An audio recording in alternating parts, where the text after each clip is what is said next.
In today's episode, we're looking at strategic enrollment management and how best to ensure acceptance of your offers to selected applicants and prevent the summer melt.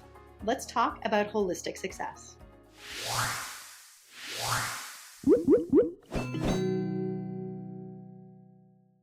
Hi, everyone. I'm Kelly Dore, co-founder and VP of Science and Innovation at Acuity Insights, and welcome to this episode of the Holistic Success Show. Here with me today is Dr. Drew Allen, who's a faculty member at the Harvard Graduate School of Education and Associate Provost for Institutional Research and Analytics at Harvard University. Prior to joining Harvard, Drew served as Associate VP of Institutional Data Analytics at Georgetown University, and he also taught and conducted research in higher education policy at NYU Steinhardt in his 7 years as a fellow and worked at various capacities at Princeton University and the City University of New York. So he brings with him experience at diverse institutions and is joining us today to talk about his broad research experience and faculty experience. Thanks for joining us, Drew. And I'm really looking forward to this talk about a very big topic of strategic enrollment management. Yeah, thanks for having me. Really happy to be here. Yeah, this is a topic, strategic enrollment management, that I've taught a lot and I'm really passionate about. You mentioned that I do oversee institutional research, and so I'm a data nerd at heart. And so I come at enrollment management also from a data lens. And so you'll probably hear a bit of that in our discussion as well. But great to be here. I am excited about nerding out with you on data, so we will get along very well. So I appreciate you taking the time, and we'll jump right in. I had the opportunity, Drew, to hear you talk at the ACRO annual conference this year, where you focused on strategic enrollment management. And, as you say, you've taught about this subject in many ways. But before we dive deeper into this topic, can you please tell us a little bit about what strategic enrollment management covers broadly? Because it's a pretty big term. Sure. So enrollment management, strategic enrollment management, is really all about the processes and the policies that an institution takes when you consider recruitment, admission, financial aid, retention, academic and student success, graduation, and even in some ways engagement with alumni. And so it's thinking about enrollment as a very broad funnel or a process. And so in talking with enrollment management leaders, sometimes they mention that enrollment management is essentially modeling behavior. You're trying to think about all of the parts of the enrollment pipeline from the perspective of the student or the family, or even admissions staff, and internally how you manage that. And so think about strategic enrollment management as kind of breaking down those silos of an admissions office or a financial aid office, but really thinking about a comprehensive process to approaching and addressing enrollment challenges. I love that. And I see the data opportunity shining bright there about, noticing those patterns and sort of helping schools, helping students, helping families be prepared for this and navigate what can be a very, very complex journey. What are some of the biggest challenges you see in the areas for institutions and schools in SEM or strategic enrollment management? So one of the things I've seen institutions really focus on is this demographic cliff, this idea of shifting demographics, a drop in high school graduates, and what that may mean for enrollment. And so that is one big piece of kind of context that's out there. It is a reality. It's also important to note that that's very regional specific. And so not all areas are experiencing shifts in demographics the same way, but that is a big worry. Also, just the general waning trust in higher ed institutions, especially as we've seen recently around kind of questioning the benefits of higher education, and is pursuing a degree, the right path for students. And so those are kind of the big challenges, but there is a challenge in this space for institutions around how do you manage strategic enrollment management? How do you get all of these offices to talk to one another? How do you develop a culture where we're collaborating and we're thinking about this whole process from recruitment all the way through graduation? It is a cultural challenge. And even recently, even just thinking about the ability to retain staff who work in this space, enrollment management is challenging. And there was an article in Inside Higher Ed, I think a few days ago, that talked about half of financial aid officers want to switch jobs. it's tough, especially with what's going on and the challenges around FAFSA. And so that is a challenge in and of itself, is how do you actually implement and manage enrollment within an institution?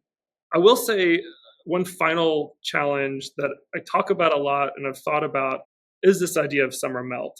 The idea of how do we support students once they've already applied, they've been admitted, and they express an interest in going. But ultimately, we see that a large proportion actually don't show up. And so I think one of the more recent studies talked about anywhere from 10 to 20% of students in general in the US who ultimately enroll in college after being admitted don't actually show up in the fall. But that also varies significantly by the type of institution and by students themselves. And so the summer melt, this scenario where students just disappear over the summer, is something that is increasingly a challenge that institutions are trying to address, and not just community colleges or kind of open access institutions. I've worked at the City University of New York system. I've worked at Princeton and Harvard. All of these institutions are thinking about how to address this phenomenon where students just disappear. I think that's so important, particularly as you talked about, combining with the challenges that there are upcoming facing, whether that's a desire challenge because we're trying to figure out, what is the return on investment for spending 3, 4 or longer years in college plus tuition plus an investment of that time. What is the return that we're getting? And, sort of some challenge around that in the upcoming demographic cliff. I want to go back to a second for something that you talked about, because we talk about this a lot internally as we try and say, how do we help programs see patterns in data and see patterns, is that there tends to be a lot of siloing of data and information within a college or a university, that there's proprietary feelings of ownership in that. There's also maybe some protective feelings as well in terms of the data and ensuring it's navigated well, etc. Where do you see the accountability for something like strategic enrollment management, which truly spans, as you talked about, recruitment to alumni and everywhere in between within an institution? Because I don't think it's necessarily very obvious.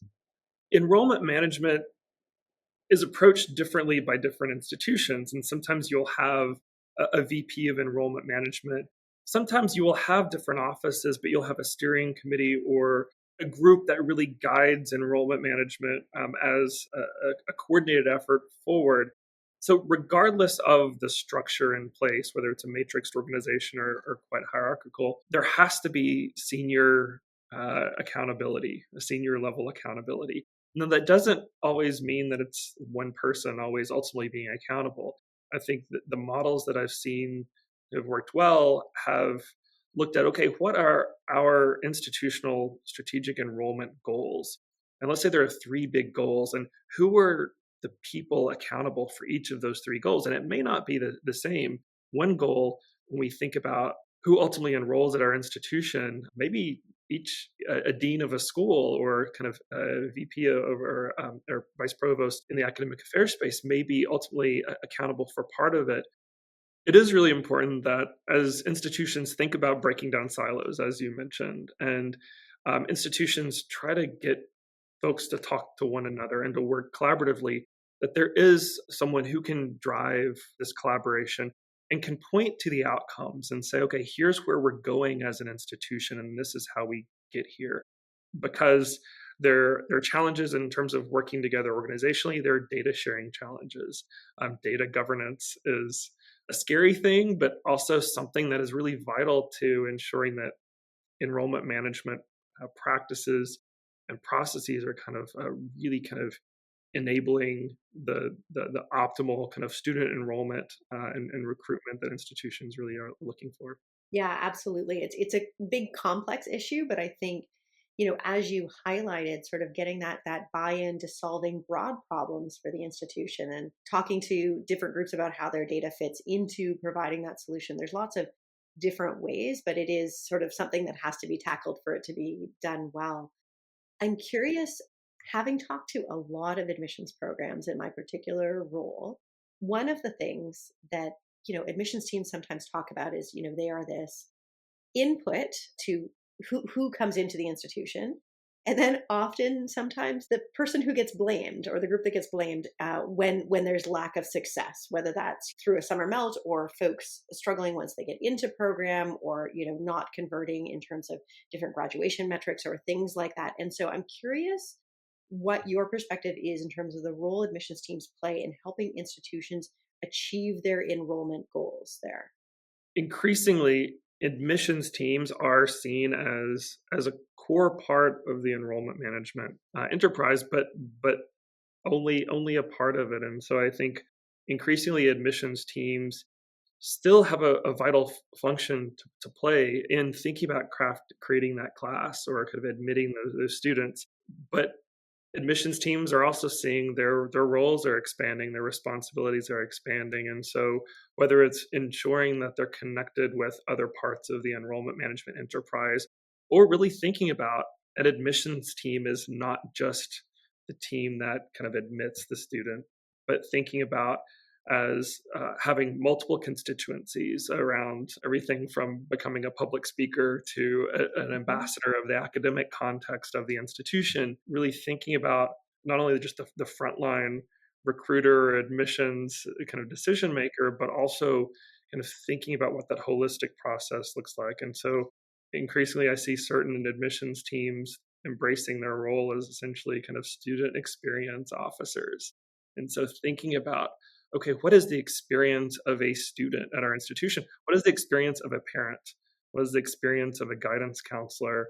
And so there are those expanding roles more than anything of traditional admissions teams in this kind of new way of thinking about a kind of coordinated effort. I say new way of thinking. Enrollment management has been around since the 70s, but increasingly we're now seeing the real value of these approaches, and there are new ways that we're thinking about how to kind of optimize this work without kind of losing focus on what our all of our goals are, is really to support the students. What gets me excited about sort of the way that you're talking about this too is there's an opportunity as well to feedback when we think about improving our admissions process, improving our recruitment process. The SEM process can help with that feedback that's sometimes a missing loop that exists in an institution. But also, you got me very excited when you started talking about that role as ambassador for the student or parent experience, or sort of as that constituent voice, to bring that through. Because when we talk to admissions teams about the challenges they're facing, whether that's in, with the enrollment cliff coming, or, in the demand problem that they may or may not be having, that consistency of message across their entire institution is so key. Having the mission of the institution, that starts at the very beginning. It's certainly, the first thing potential applicants with their families see, but it's that consistency. And what you're describing is ways to sort of break down the barriers and get ensuring that consistency exists. Yeah, absolutely. I mean, communication is such a big part of an enrollment management enterprise, but also a big part of the solution to some of our challenges. Mhm. And consistent communication is key. Consistent, clear communication. And so, some institutions have taken full scale communication audits, like looking at every piece of information that is sent to an applicant or a student, an enrolled student, alumni. And, are we saying the same thing? Are we using the same words? Are we syncing up to make it a cohesive experience, even Mhm. though those things may be coming from different offices? That's something that's been a focus, increasingly a focus on institutions. There's research to back this up too, and so kind of broadly speaking, there's college choice literature that kind of is based on how prospective students make a decision to enroll, and their kind of theoretical frames as well. And so one is the economic frame, and so what are the financial considerations that applicants take into account before they decide to enroll in college or at a specific institution? And that's where your financial aid comes in, but also kind of making sure as an institution you communicate career opportunities and kind of other Mhm. financial benefits. The second kind of frame that students often use is kind of the sociological frame. So, do I have friends? Do I have family members going to college, to an institution? Is it something that in my culture, in my community, that one does go to college, and what type of institution? And so kind of what are the sociological factors that frame that? But the third increasingly interesting kind of frame is what's called the information processing frame. And that is that students are increasingly making choices about where to go to college, if they want to enroll, based on what information they receive or don't receive from institutions. And so that's where everything from kind of rankings or kind of signals of prestige to the quite literally the letters or the emails or the information that's coming their way, how that is framed in terms of how they think about the next steps. And so that really points to this idea that consistent communication, clear communication is really important. You've done such a good job of bringing together, the what is SEM and how it could look across institutions.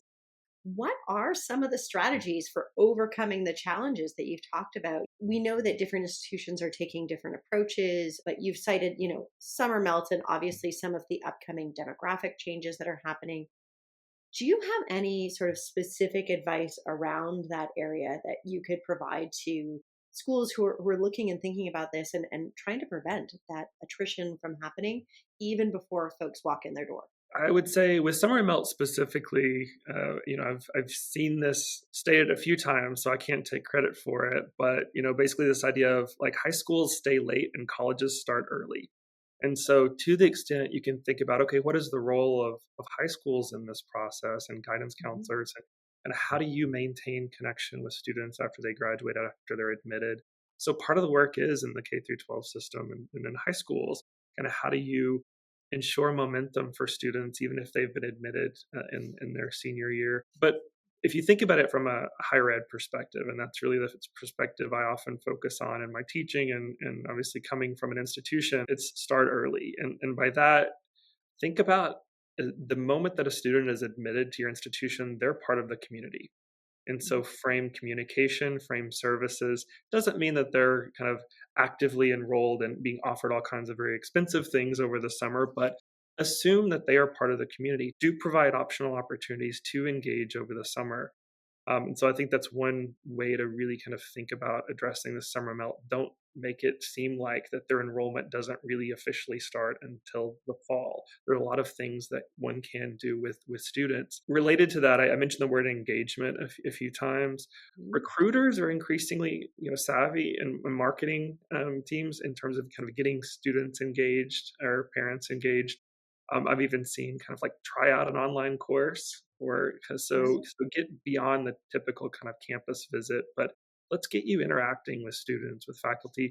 I think that can continue once an offer is accepted, like through the summer. Like, how do you really engage? Hey, can you sit in on an online course over the summer? Or, hey, we're going to connect you with the new student now, so you can go ahead and start thinking about what it means to either enroll in your first class or to make the move to college if you're attending that type of institution. So I think apart from those things and apart from this idea of kind of rethinking communication, doing an audit, ensuring that communication is very simple, it's using data. So it's kind of, it's not too specific, but it is thinking about strategically what are each area of the essentially the enrollment management funnel. So who are the students exactly who apply, who are admitted, who accept the offer admission, who do come and who do not come, and then looking at kind of retention afterwards. And so strategic use of data to understand that these patterns of enrollment are not the same for everyone. And institutions have this pressure to summarize or aggregate and look at kind of the average movement of students, disaggregate, like look at variations, look at the outliers. Are there certain groups of students who just move through your institution differently or kind of have a much higher likelihood of dropping over the summer or a much higher likelihood of maintaining enrollment, staying engaged? I could go on for ages. I know we don't have all day. There's one final thing around summer melt, and we often talk about framing summer melt as those who are admitted who have an intention to enroll in college but just don't show up that first fall.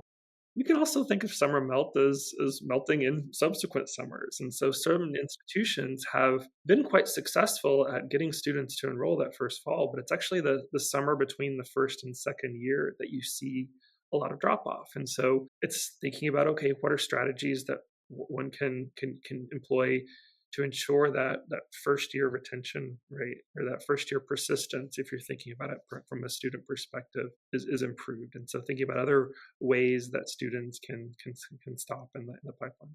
I like that. I love the use of data to inform your choices too, because schools don't always have all of the resources. So how do we know where our biggest bang for the buck is going to be if we can invest it in certain places? And I like that idea of disaggregating.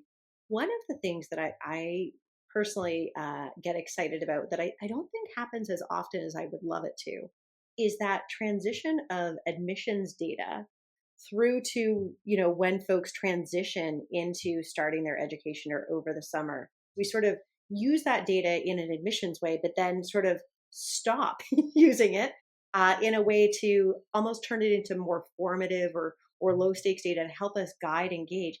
Have you seen any programs doing that well? It is a challenge, and I have seen, interestingly, in the graduate space, that sometimes happens more. I mean, graduate programs often because you're dealing with smaller numbers and it's kind of less centralized, and so you have a bit more agility there in terms of if I'm admitting students to a graduate program, using that data and making sure that faculty or the kind of the program staff really know that information and career services can kind of tap into that. So I guess there are lessons learned from that. So I would say within institutions there may be pockets of where this is happening, but then the challenge is how do you take a step back and how do you systematize the sharing of data? And it's not just there are several kind of challenges here. One is just organizational or governance challenges, and so can we ensure, usually based on kind of a directive from leadership, that those data can be shared, and so Mm, and sometimes it takes a hard look at, okay, what data are we talking about, and there's some data that we may not be able to kind of share, but the rest we can. And so how do we actually kind of enable that sharing of information so that admission staff feel confident that they're not breaking any kind of guidelines or policies or FERPA issues there, but that there is real power in sharing and integrating data. There's also a systems challenge. And so there may be a data system that houses your admissions data, and that just doesn't talk to your student information system. That means that in these enrollment management conversations, someone in IT probably needs to be part of that conversation, or ensuring that a dean of admission is in a conversation with IT as they're thinking about integration of systems. I think it's making the point, though, that, and this is pulling from my institutional research world, one of the best ways to add value is combining data sets from different sources. And that's not mhm. just enrollment management, that's full scale higher ed. It's really valuable to take a piece of information that's sitting in one data set, combining it with another, that gives you a lot of really useful information, whether it's combining survey data with student grades to understand kind of the relationship between sense of belonging and academic performance, or in this case, kind of some background information about students' application process, or even kind of information from the recruitment stage to ultimately their retention patterns, or how can we share some of that data with student advisors who are working with those students. Again, with this idea of data sharing adds value, but also if it can help ensure consistency, a consistent message.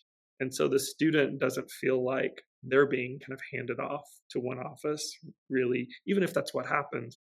But there's consistency of data sharing and information so that students feel more like it's a seamless process. Absolutely. I love that because I like thinking about it rather than a start of school. It's like that transition into it. And so how do we ease that transition time?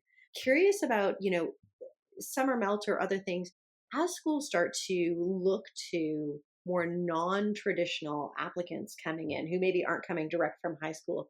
Do we see similar issues in summer melt or are there different issues that we might want to consider? There are different challenges in general with students who have some higher ed background, but have dropped out and are kind of re-engaging, or just students who it's been a while since they've enrolled in high school. I think number one, these students are representing a great opportunity for institutions, especially institutions who are kind of facing enrollment challenges, to reach out and re-engage students who may have stopped out along the way, or students who wouldn't be the the traditional kind of recent high school grad, these students have different life challenges and different needs. But I think one of the challenges that I've seen is the application process itself needs to be a bit different, especially students who have not been in high school for a while, not been in college for a while. Are the grades and are the educational records of those students the best thing still to gauge their preparation for college or college level work? How do you take into account work experience, significant work experience, um, in demonstrating competencies? And so I think the challenge lies is if institutions assume that these applicants are just like other applicants and they try to fit those new and quite diverse experiences into kind of a box of, oh, hey, this is our application process, this is our form. Some students are turned away, maybe not initially, but within that process, they may ultimately decide, you know what, if this isn't right for me. There's also something that I didn't mention earlier as a challenge, but it is in general, but also particularly for these students, even as it relates to summer melt. And it's this idea of a curse of knowledge, this kind of cognitive bias. And Kelly, I'm guessing, given your background, that you're very familiar with this, right? That when you're communicating with folks, when you're communicating with others, you often assume that others have information that really is not available to them, that you have it because you've been in this space. And so particularly for students who have been out of the educational setting, whether it's high school or college, it's being extra careful that you're not falling into this kind of trap where you're assuming they know what a FAFSA is, that they know what a bursar is, right? And really making sure that fundamental processes around what it means to enroll or re-engage or re-enroll in college is clearly articulated. Absolutely. Okay, there is so much more we could talk about here, Drew. I think you're just going to have to come back. But is there any advice you would want to leave leaders with in this area? Sure. In my career, I've worked at a large public system, primarily with community colleges. Also, I'm now at Harvard, teaching and working in institutional research, but also helping the institution think about its own enrollment challenges. In some ways, Harvard and a community college in New York City are very different institutions, very different kind of goals, priorities, financial constraints or lack thereof. What I've seen, though, really over working with different types of institutions is that a lot of the challenges, there is like a core similarity or kind of there's similar challenges that institutions are trying to address. And it is, how do we center students in our enrollment processes? How do we break down silos? And so I think one piece of advice is just talk to others in other institutions and don't think you have to just talk to somebody in the same type of institution that you're in. I lead professional development opportunities at Harvard for enrollment management leaders, and you'll have someone from a community college sitting right next to someone at a music conservatory, sitting next to somebody from a large flagship public and then a small liberal arts college. And you would be amazed at how many kind of common kind of challenges that they have, especially when it comes to even just leadership, organizational leadership within higher ed. How do you think about moving all of these offices and all of these strategies forward? How do you get buy-in? And so I think that would be my first piece of advice is just talk to others in this space and collaborate. There is this kind of thinking that institutions are kind of competing with each other. And in some cases, in some ways of thinking, yes, that might be true. But overall, institutions all have the same goal of supporting students and educating students. And so I think there is this collaborative nature that we sometimes forget that we can kind of use to our advantage when we think about enrollment management. The second we've talked about a lot, but just reiterating, kind of thinking about your enrollment from a student experience perspective or a student perspective, right? Like put yourself in the shoes of your different personas or stakeholders and kind of how do they experience things and how can that guide how you're moving forward. And then finally, nerd out on data, right? We have a ton of information now. When I started this work, we were desperate to get more information, more data. We now have a ton of data, right? So we have so much information from applicants, from the National Student Clearinghouse. We're able to kind of track applicants if they don't go to our institutions, where they do go. We have information from different sources. So it's using data, but also focusing conversations and being really careful about there can be too much data in the picture. There can be all of these numbers swirling around. Really be focused as an institution, as an admissions team about how you really want to use data, how you want to answer those questions, and use data, but use it effectively and stay focused. There is a lot of value in really kind of highlighting really important metrics that you want to follow versus trying to look at everything all at once. Those are all great pieces of advice, Drew. I can't thank you enough for joining us today. There are a lot more conversations we can have, so hopefully, we're going to have you back to talk more about how we can support our students, ensuring that they are successful from our very first interaction with them all the way through. To all of you, thank you so much for watching and listening. If you haven't subscribed to our show already, please do so and share this episode with a colleague or peer who you think might find it helpful. And with that, we'll catch you in the next episode.